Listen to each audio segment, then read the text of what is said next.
Hello, everyone. This is Donna, and I'm here because I'm upset. And I'm not talking about politics, but I'm upset at the censorship, the hypocrisy, and the erosion of the free press.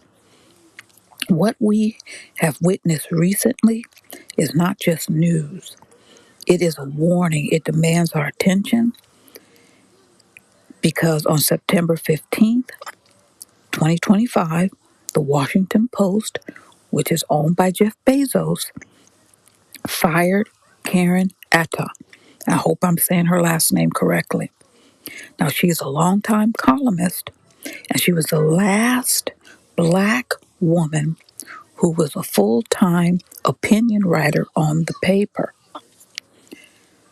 Now, she was fired over her social media post about the unaliving of Charlie Kirk. Now, all her posts did was condemn political violence.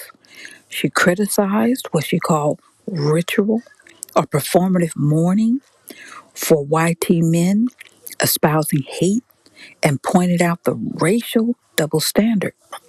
Now, the Washington Post labeled her post unacceptable, saying it was gross misconduct, and said that it endangered colleagues. Okay, she disagrees with that, and so do I. And something else happened concerning Kirk, who was the co-founder of Turning Point USA and a conservative activist. Now, remember, he was unalived at an event at the Utah Valley University. Now, MSNBC's political analyst, Michael Dowd, made comments about the environment of hateful rhetoric and how hateful thoughts lead to hateful words, which is true, which can lead to hateful actions. This is true. Now, there was a backlash, okay, from some circles, and MSNBC fired him. So, what we have here is someone unalived, brutally. We do not dispute that. Charlie Kirk. Then the media personalities making commentary, which is arguably within the bounds of reasonable criticism. Then corporate media cutting off the voices for doing just that. We are seeing a shrinking of permissible speech, especially for voices speaking truth about race and power. Now, let me tell you why this is important. Because it chills free speech. If you criticize the dominant narrative, you risk being fired. It reinforces inequity. The people are less able to silence their critics, are often those who are already underrepresented, which are black voices also. It erodes trust in the institutions like the media, the news outlets. They are meant to be guardians of debate, not enforcers of conformity. That is not democracy. This is not the America we want. Now, we cannot just let this go by. I know we can't do it quickly. But if we do care about our democracy, fairness, justice, and truth, and I'm not talking about protesting in the street, I am completely against that. We already know that our pocketbook is our strongest protest. We are the force behind the economy here in America. So what we're going to do is going to take time, people, but we have to start doing it. We have to stop consuming from media outlets that silence voices.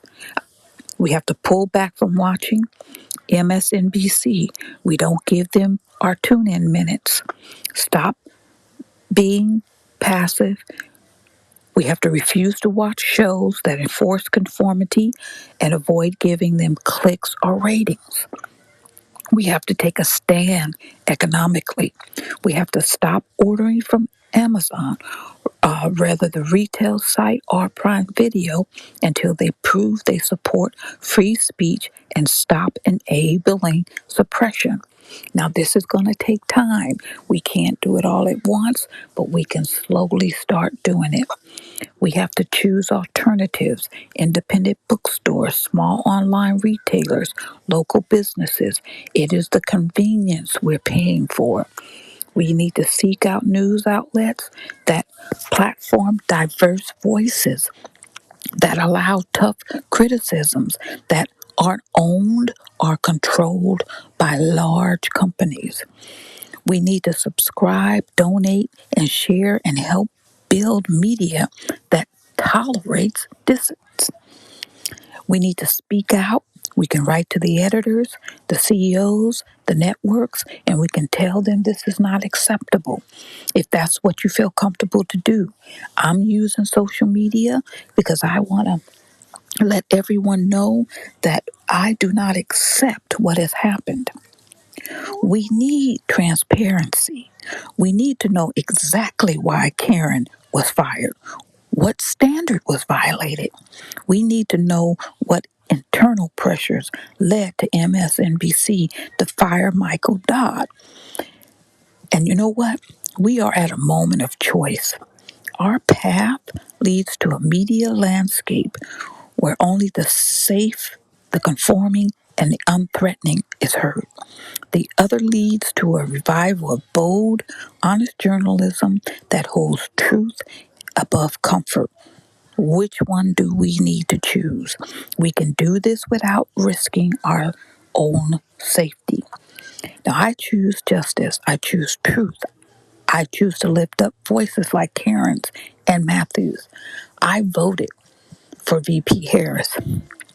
Now, I'm asking everyone, pull away your attention from those who silence our voices, divest your dollars from those who enforce censorship, and we need to commit to building a media culture that values courage over convenience. Convenience. I know we can do this without hitting the street. We have already proven it.